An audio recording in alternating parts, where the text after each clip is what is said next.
Hello everybody, my name is Sam, aka Samster, and as you can see we are updating on the 1947 Whizzer Model H. This is the revival episode number 3, I'm pretty sure, about this guy's journey to running again. So there's been a lot of stuff that's happened since the last video, specifically things that I haven't even posted online or anything about the absolute nightmare I had with the engine. In the last episode, what we did was we pretty much, we had it off the bike, and we were just, it was like in the vise, with the side covers and stuff off of it.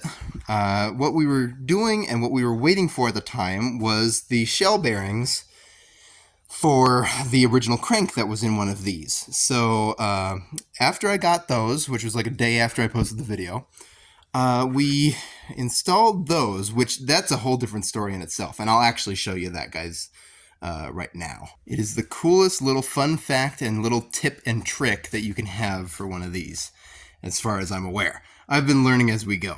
This is a half of the shell bearing for the bottom end of the crank, and this is not the right size for the Whizzer.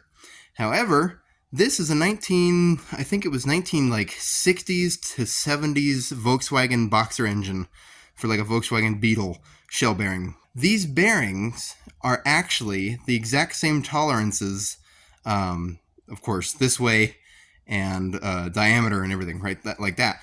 But they're too wide. So what you do, of course, if you're going to do a nice restoration, say you got a really nice Whizzer and you just want to make it run really right, you spend the money for the original ones that are either oversized or just nice. But that's $80 as far as I can find. And they're hard to find. So these, $14, you get twice as many as you need. What you do is you cut them in half. You literally cut them in half so they're more of a slit, and drill a new hole in it for the oil. And maybe even grind this guy down a little bit. The actual tab showing you where the alignment is. I can't get it to focus. There you go. File half of that off, and guess what? You got yourself a Whizzer bearing crank. So, that's a little trick that I've learned. So that is a really cool fact. Like I said, if you're trying to really do a really nice restoration or something, don't do that, because it's so half-assedly done. But in something like this, where it's like, we're just going to try to get it running, that's perfect. Oh yeah, and you guys notice the exhaust flex pipe that I put on it? It's actually just conduit, half-inch conduit. And that was clamped up here. Thought you guys might get a kick out of that. Anyway, back to the whole thing about getting it running. I had an absolute awful time getting this thing running. I got the shell bearings just perfect. Those clamped on there great. I had one stud, or one bolt, that was stripped in the bottom end of the rod, so I had to oversize that, and I got the, kind of janky redone it. We got it all working finally, and it was spinning over freely and everything like that. So I went and rebuilt the carb, put a new spark plug in it, just to see, and I got these electronic points that I showed you guys last time, which are much easier than messing with the original Whizzer points. Got one of those, and then, say, let's just try to start it with starting fluid. For 3 days, we were doing that. I had a spark, and especially if I touched it here, it would shock me. However, it was not enough to get through the spark plug, I guess. The reason that is the coil was completely rotted and fried. It had enough to kind of give myself a jolt, but it was arcing to itself with all the windings and stuff because it was just so damaged. I mean, look at how rusty this thing is anyway. I'm surprised that the coil wasn't in worse shape. So what I did was I ordered a Tilston coil for just a lawnmower or whatever. But anyway, I got a coil on there that I had to modify the E-bracket on the coil a tiny bit on the actual magneto kind of bracket. But I did that. I wish I had more pictures of this now thinking back at it. But I got it working where it would really jolt me, and it also got a spark through the spark plug. However, if you see this little wire here, this is something special because, and it's still kind of up in the air, because, automotive wiring, I never am friends with. But Either way, this wire is a ground wire. This goes directly to the coil, which is grounded up here. Of course, it's grounded for the electronic points and stuff too, but that's another wire that runs up to here for a different ground. The only reason that's there for is to ground the spark plug so it has a better spark. If I had it just in the case, because this whole body should ground, but I'm pretty sure it's so rusted that it has to work the ground its way through the head gasket, through the cylinder, through the base gasket, through the the actual crankcase to the magneto. It was putting out such a weak spark, I couldn't get it to spark. And lo and behold, if I ground this wire to the spark plug, it made a really nice spark. So I pinched this together. You can't really see it, it's dark in here, but I pinched it together and lo and behold, it's got a great spark. So I put the carb back on instead of just starting fluid and gave it a whirl. And lo and behold, she runs.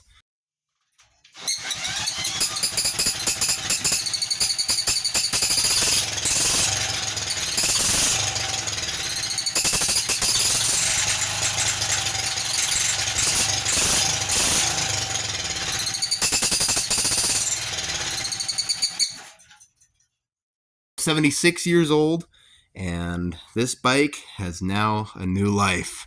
And also in that video, you probably heard the kind of squeaky, like chirping noise. That was because the head gasket I have on it is actually from an NE5 reproduction Whizzer. And it's not correct. It's a copper head gasket, and it's very similar, but there's two head bolts that do not fit. Because it's a different design. It's like, 70 years off? But I had it, so I'm like, you know what? This whole thing's janky. Let me just try it. And it had compression, so it was okay. But this bolt was not in it at the time, and this whole side was lifted just a little bit. So every time I revved it, it was kind of cool. You could see this little flash of light in there.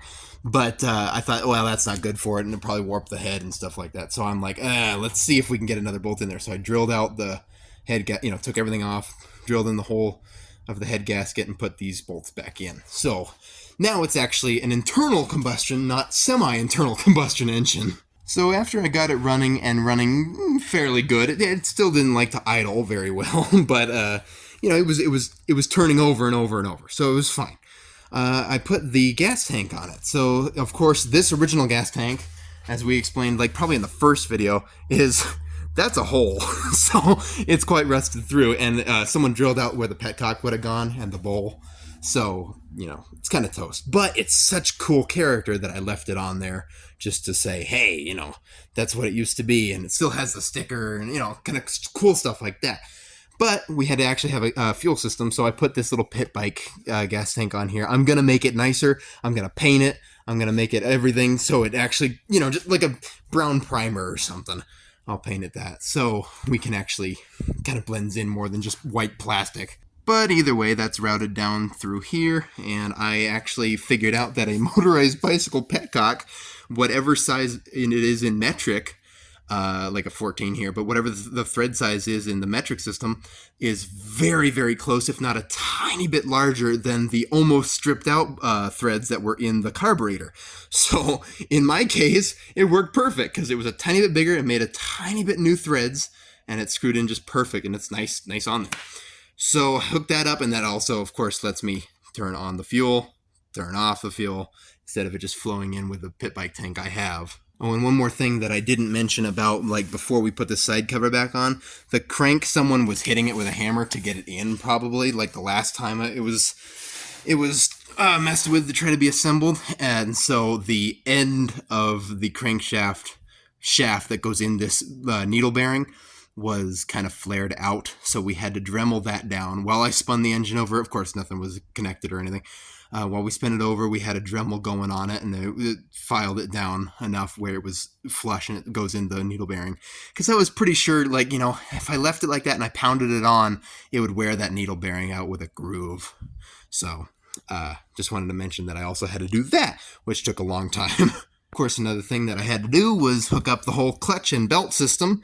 I don't remember if I went over that in the last video. I don't think I did. This is an adjustable belt. It's a little loose, but it's one of those that you can just take the pins out of, make it to whatever length you want, and there you go.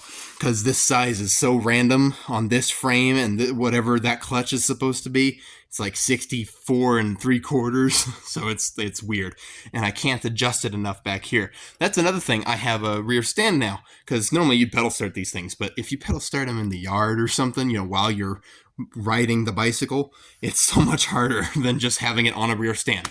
I had this one laying around. It's not an original Whizzer stand, but I put it on there anyway because it's like, hey, that's going to help me. Another thing, guys, I'm sure I pissed some people off with the hose clamp I had here on last time, so I put an actual bracket on there because I figured I'd piss people off if I kept it there. What else did I do to it? Well, I had to find the belt, of course, for the front one, which I had a extra for the reproduction Whizzer I used to have, so I just put it on there and adjusted the clutch accordingly. This is a rear drop stand spring, actually, that guy there. So every time I disengage the clutch, you'll see it goes down and loosens the belt, of course, but that's actually really come in handy because the original bracket that was on there was still ready for it, and it doesn't hit the belt or anything. So that's really handy that the whole thing about this bike is just to see if we could get it running, whether it was janky or not, just see if we can get it running. I think we've kind of succeeded in that, especially that it's, well, running. Which brings me to getting the bike running for you guys. Which we actually did have an issue with the bottom end loosening because of those threads I had to put in separate in the bottom of the rod. I actually had almost a catastrophe where they loosened and it was starting to knock. I shut it off in time before it would actually undo completely, but I thought I did, but it was actually a bit too late and it came undone. So these are actually the second shell bearings. So that was totally my bad, though. I didn't have it tightened down enough. But these, like I said, they come with twice as many as you need because that's a single cylinder and the Volkswagen's a 4-cylinder.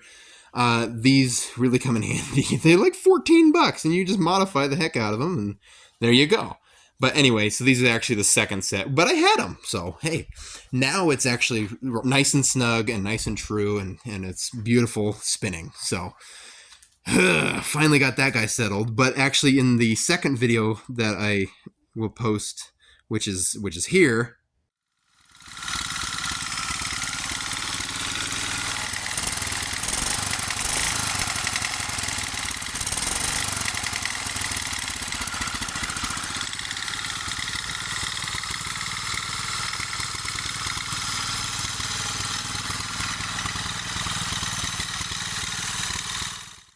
you can hear it actually knock, which is, not bueno. So, but now, without further ado, let's start this thing for you guys. And then at the end of the video, we'll go for a short little ride, which I have to confess was an earlier video, so you might hear it chirp again. That's because it was the first night that I had it running. I was excited. Okay, so what I've been doing, especially because of all the issues that I've had with it starting, because of all the unknown ground issues and stuff, I've been starting it with a nice electric drill, which, since the flywheel's reverse thread, you can actually do that and it won't just loosen the bolt, because it's got to spin counterclockwise. So, this is the first time it started in quite a few hours. I mean, it's completely cold, so it's a cold start. What we're going to do is we're going to turn on the gas, which actually this carburetor holds gas in the bowl. I don't understand how that's possible. I'm going to give it a half choke because it's all the way lean it can go, which that jet that is in it is way too big. So it's still running rich, so we don't need much choke. Next thing we're going to do, I can have the thumb throttle, of course, so I'll be fiddling with it a little bit, and let's give it a shot.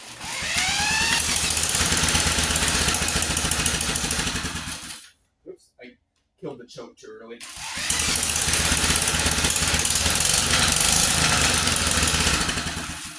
As you see, it runs. It doesn't idle well until it warms up, but it's pretty cool that it runs, just regardless. There, I got it running a bit better now that it's idling. Now let's try to take off the choke. There you go.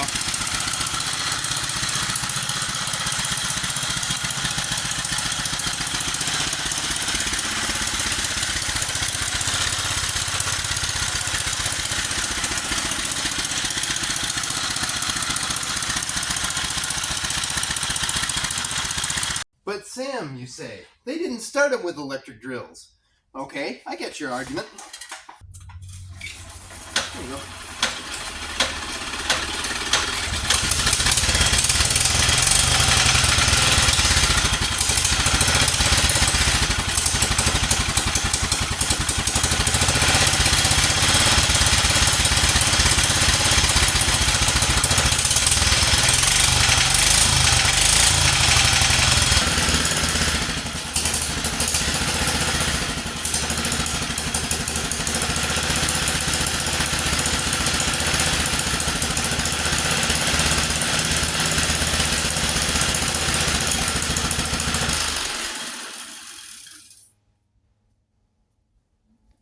Awesome. Anyway, guys, it's been quite a journey getting this thing running, especially the stuff I haven't recorded because it was just off and on trial and error.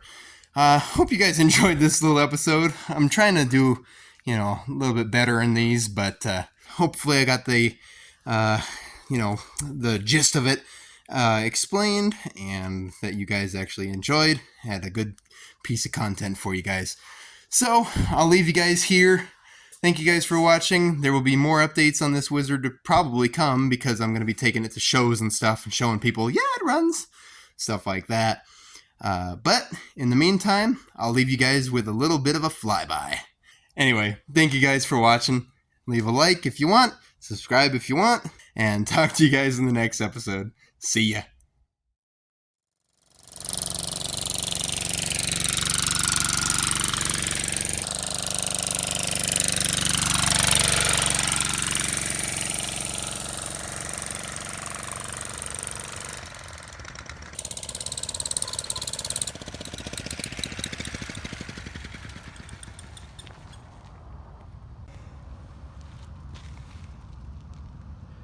"76 years old.